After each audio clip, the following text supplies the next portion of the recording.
It was about 7 p.m. that night, the 12th of April 1996, on Maroko Street, Ikoyi, Lagos. The Kalus were throwing a party for the 5-year-old child. It was her birthday. There weren't many adults present, however, it was more of a children's party. About 7 families attended, just their immediate neighbors as well as a few family friends and relatives. The venue of the party, their living room, was well lit and decorated. It was quite spacious. The dining table was used as a high table of sorts. It was overlaid with a beautiful white lace on which the drinks and birthday cake were spread. The children were all over the living room and dining rooms, which were separated only by a wide arched doorway having a veil instead of a door. The music was playing and the children were dancing, being encouraged by a few adults. Other adults were here and there eating, drinking and chatting. Comfort Kalu, the celebrant's mother, was strutting up and down, trying to make sure everything went on smoothly. Of course, it was her maids who did the serving. She just supervised them, raising her voice in command once in a while. Chief Benjamin Kalu was away on a business trip in Germany. He ran an imports and exports business. At about 7:45 p.m., while the party was being rounded off, Rambo, the chief security guard, walked into the living room. "Where, madam?" he asked one of the maids. The tired young lady pointed to the kitchen. Rambo walked across the living room, stealing a glance at the dining table and walking past the staircase, then into the door leading directly to the kitchen. He walked in. "Madam, good evening." "Madam, good evening." "Good evening, sir." Rambo greeted in quick succession. Mrs. Kalu was talking with Mr. and Mrs. Nwachuku. Mrs. Nwachuku was her younger sister and they were very close. "Yes, what is it?" "Somebody they look for you, ma. He say him be your son." "What?" Mrs. Kalu seemed to whisper. There was an expression of great shock on her face. "Your son, ma," Rambo emphasized. "He say him name na Njànsí." "But that's not possible." Mrs. Kalu was confused. She looked back and forth at Maureen and Rambo. Maureen was as confused as her elder sister. "I didn't know you had a son," Mr. Nwachuku said, trying to understand what was going on. "Rambo," Maureen stepped in. "Yes, madam." "She is coming. Tell Njànsí to wait." Rambo left them and walked out through the open back door into the courtyard. "Njànsí died 5 years ago in a plane crash," Maureen said solemnly. She was talking to her husband while staring into space. "Well, that means someone must be trying to play a prank." "I hope so," Maureen replied as she put her arm around Mrs. Kalu. There were a lot of strange things surrounding Njànsí's birth and infancy. And that name, I never liked it. "Why don't we go and see who this imposter is? Comfort, you would recognize your son, wouldn't you?" Mrs. Kalu was deep in thought, but she added gently, "George, you don't understand. What if it really is Njànsí?" Mr. Nwachuku burst out laughing. "George!" Maureen snapped. "It's not funny." "How can you be so superstitious?" her husband asked. "Why did he have to wait 5 years before rising from the dead?" There was a brief silence. "Let's pray," Maureen suggested. She was very intimate with God, unlike her sister who was the pliable type. All three held hands and Maureen said an earnest 15-minute prayer, then waited a while before leaving the hands of her sister and husband. 2 families who wanted to leave the party were waiting to say goodbye. "What is going on?" asked one of the men. "It's all right," Mrs. Kalu replied, forcing a smile. "Are you leaving?" "Yes, it is getting late. Thanks for a good time." "Thank you very much," echoed the other couple. "And thank you all for coming." Mrs. Kalu saw them off to the living room, closely followed by her sister and brother-in-law. The guests called their children and left. Maureen picked up the phone and called the security post. "Rambo," she called softly. "Yes, ma." "Is the man still there?" "Yes, ma. Make her bring him." "No, let him wait." She dropped the phone. Her sister was in front of her. They looked at each other. George looked at both of them. Mommy! Ngozi, the celebrant, called, pulling her mother's clothing. I want to go to bed. All right. I hope you said goodnight to all your friends. Ngozi answered. I am going with you, said Junior, Maureen's younger son. That is your business, Ngozi snapped. Maureen smiled as she watched them go upstairs, seemingly at each other's throats. Cat and mouse, she whispered. George glanced at her. She stopped smiling suddenly. Her sister could not afford the luxury of a smile right then. Let's go and see him, Maureen said. 3 of them were about to go when Maureen made another suggestion. George, why don't you stay with the remaining guests? Are you sure you'll both be alright by yourselves? Yes, the guards are there, aren't they? Is that okay with you, Comfort? Mrs. Kalus nodded. Both of them went out towards the gate. Maureen held onto her sister tighter and tighter. When they got to the gate, both women looked through a bad opening made in the gate and saw him. He was about 6 feet tall, lanky. He looked hungry, unkempt, and dirty. His hair was very bushy. His beard was rough. His face and limbs dark from dirt, as though he had been at a refuse dump. He wore a brown, sleeveless leather jacket and a pair of shorts. He was barefooted. Mommy, it's me, he said softly. He came closer to the gate as if to show himself as evidence. Mrs. Kalus' eyes widened. She screamed. She moved away quickly from the gate. Maureen tried to hold her, still looking at Njànsí. I didn't get on the plane, Njànsí explained. I'm a lie.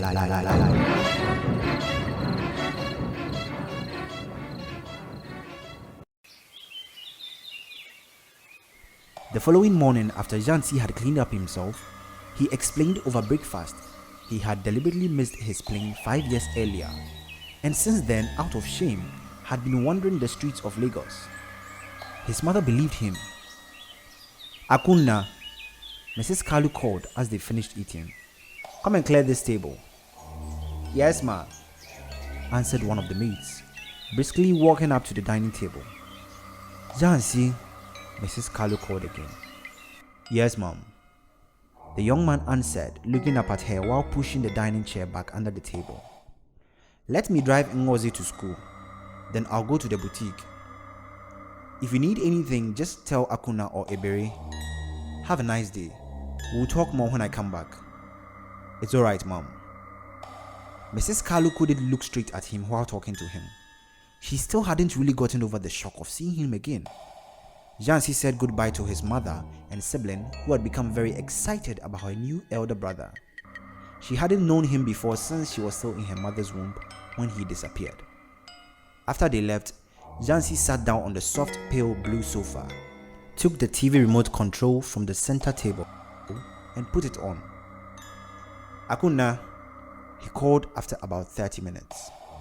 Yes, sir, the girl yelled from the kitchen. She then came into the living room. Yes, sir, she answered again. She was almost his age, but called him sir because she was a maid. You don't have to call me sir, you know. Njànsí spoke with a twinkle in his eye, almost smiling. Yes, Akunna answered hesitantly. What are you doing? We are clearing the kitchen. Please get me some drinking water. Yes, sir, she murmured, wondering why he had to call her out of the kitchen to do something as trivial as getting drinking water. She went to the refrigerator and got a bottle of water. She also got a glass and brought both to the living room on a tray. She placed the tray on the side stool and put the stool in front of him. As she bent over to pour the water, her loose vest dropped, exposing her bosom, but Njànsí was more interested in her eyes. As Njànsí drank the glass of water, he kept looking into her eyes.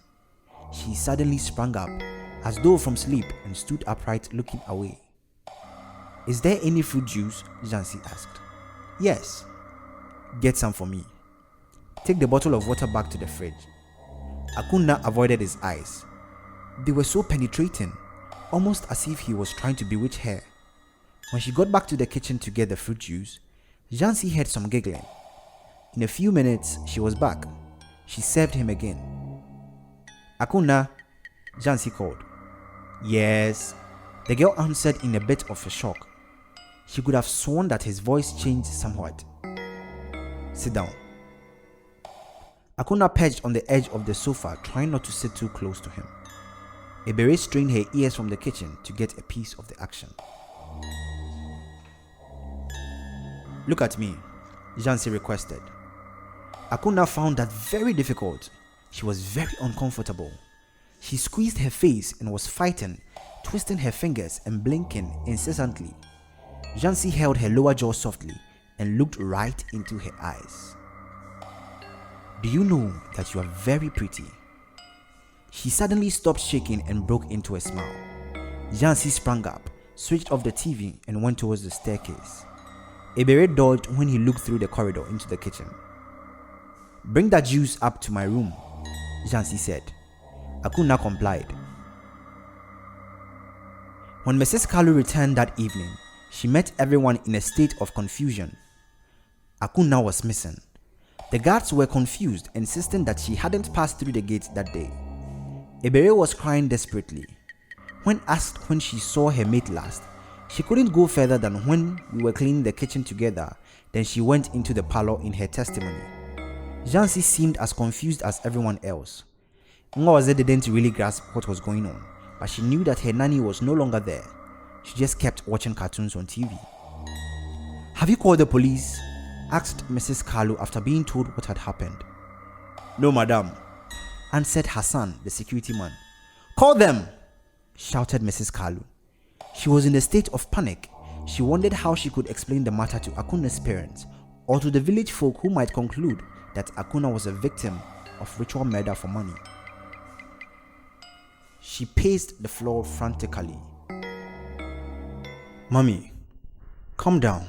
She'll be found," said Njànsí. He was leaning against the dining table. Once in a while, he glanced at Igiri, who was leaning against the doorpost next to the staircase, as if warning her not to mention him in her account. 1 week went by, and Akuna was still missing. Mrs. Kalus called her husband and informed him. She also informed him about Njànsí's return. "God has been talking to me about that boy," she said to her husband as he was driving her to work. She worked at the school her two boys were attending. "He shouldn't be in that house." "Why?" "I don't know. There's something evil about him." Did God tell you that?" "George, I had a dream last night." She changed her gesture slightly so as to look at George as she spoke. "In that dream, I saw Njànsí wearing a mask, the face of a wolf. He unmasked himself, looked at me and laughed aloud. I chased him. Suddenly, we were in a forest. I was still chasing him when I saw my sister tied to a tree. A small pot was in front of her, and smoke like burning incense was rising from the pot. She called my name in that dream, and that was when I woke up. I prayed for quite some time before I went back to sleep. It seemed so real." "Well, I also have my reservations about him," said George. "He believed in Jesus Christ like his wife, although he was very cautious about things of the spirit. Some people mistook him for a skeptic.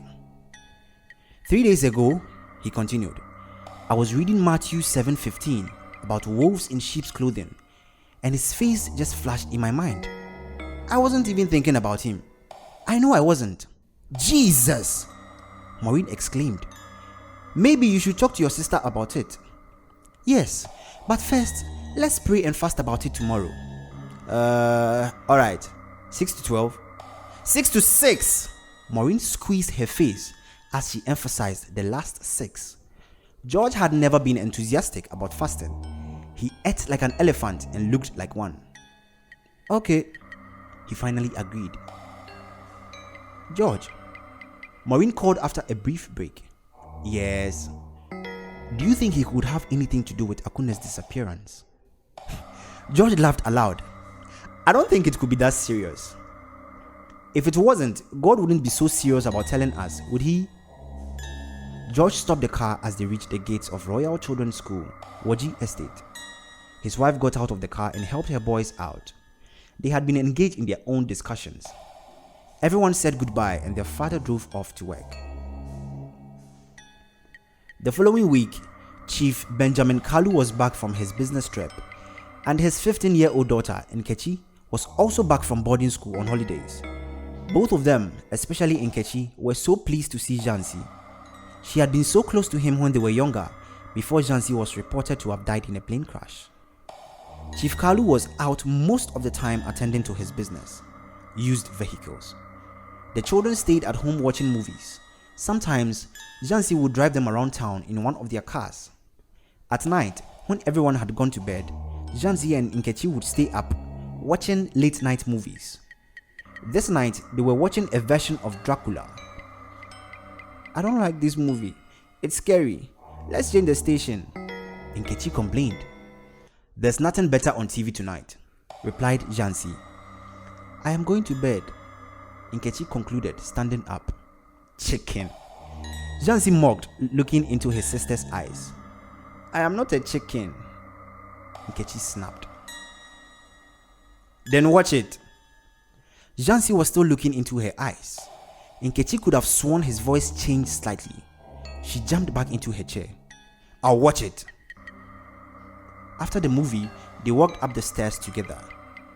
"That movie was really scary," commented Nkechi. "Chicken. I am not a chicken. Don't shout, it's late and spooky." "Are you going to bed right away?" Nkechi asked. She seemed to be pleading. "No," Njànsí replied. There was that change in his voice again. "Would you like to come into my room?" he asked. "Yes," Nkechi answered excitedly. Njànsí opened the door to his room and entered. "Shut the door," he said. His voice was different for the third time. "You seem to have a sore throat," Nkechi mocked as she closed the door. Rambo was abruptly woken from his doze by a short, sharp shriek. He looked at his watch under the light of the full moon. It was about 2 a.m. He sprang up and went close to the main building. "Oga Njànsí," he called. He knew Njànsí might be awake. "What is it?" Njànsí answered. "Any problem? It be like say I hear somebody shout." "Shout?" Njànsí said. "Nobody shouted. You sure say you know they sleep?" "Okay, sir." Rambo avoided the question. "What about your partner?" Njànsí asked. "He dey forget." Rambo's partner, Victor, was fast asleep. They took turns keeping awake. "All right. Good night, sir." "Good night," replied Njànsí. By daybreak, Nkechi was not in her room. She was not in Njànsí's room either. She was neither in the living room nor in the kitchen, the toilets, nowhere in the house. "Benjamin! Benjamin!" Mrs. Kalu called her husband, tapping him until he woke up. He turned towards her. It was about 7 a.m. "What is it?" "Nkechi is not in the house," she said frantically. "What? Where is she?" Her husband asked, sitting up now, wide awake. "I don't know." His wife was already crying. He jumped up. He wrapped a cloth around his lower body, lifting it to the lower part of his pot belly. He then hurried downstairs, followed by his wife. "Where is Njànsí?" The chief asked nobody in particular. "He is sleeping," answered Ngozi. "Go and wake him! Go and wake him!" Esther, the new maid who had replaced Akuna, ran upstairs. "You!" Chief Kalu pointed at Ebere. "Go and call me Rambo." Ebere ran off. Chief Kalu sat down, erratically. His wife was seated, crying helplessly. "What is going on in this house?" she wailed. 2 weeks ago, it was Akuna. Her family hasn't even gotten over it. What is happening? How can I lose another child? God, what did I do? What did I do wrong? "Woman, shut up," Chief Kalu snapped. "My daughter is not lost." Rambo was outside narrating to Victor, Hassan and Daudu how he had heard a shriek the previous night and then learned in the morning that the chief's first daughter was missing. He and Victor ought to have left by then, since Hassan and Daudu had reported for work. Rambo, Ibiri called. Chief, they call you. It don't happen. It don't happen, he exclaimed. Now, wow, chorused the other guards. Njànsí was already in the living room. He had told his father that Rambo had woke him up the previous night, saying that he had heard someone shout, Rambo! Chief Kalu called him in a particular tone. Yes, sir. Rambo was quite nervous. Njànsí said you heard Nkechi scream last night. Yes, sir, replied the slender aging man. He couldn't say he was not quite awake then. Neither could he say he wasn't sure whether it was Nkechi, since it had become obvious that it was. What did you do when you heard her scream? I come ask Oga Njànsí. He tell me say everything dey alright. Chief Kalu cast a gaze at Njànsí. Njànsí in turn looked at Rambo. Did you check round the house? Rambo was silent. Mrs. Kalu was sobbing silently. Her strength was failing. The maids were standing near the corridor leading to the kitchen, speechless. Ngozi just kept looking at everyone, one after the other. She was sitting by her mother, rocking her and saying sorry time and time again. Go and call me Victor, ordered the chief. Ibiri reacted immediately. In a few minutes, Victor, a stout middle-aged man, came in. Chief, good morning, sir. Madam, good morning, ma. Victor greeted, showing signs of nervousness. Victor. Yes, Oga Chief. What were you doing when Rambo heard my daughter scream last night? That time, I don't know the time where Rambo hear Nkechi shout, but he come tell me this morning. You were sleeping, interrupted Njànsí. Chief Kalus sprang up. I am going to call the police. Hey, Oga, I beg. Madam, I beg, chorused the night guards as they spontaneously fell on their knees, hands raised. Mrs. Kalu wasn't too concerned about their lot. In one hell, the two men were in a police station being interrogated and asked to confess. Some policemen searched the house for evidence and questioned members of the household. A case file was opened at Ikoyi Central Police Station. It was assumed a kidnap case. Later that morning, the chief was still fuming.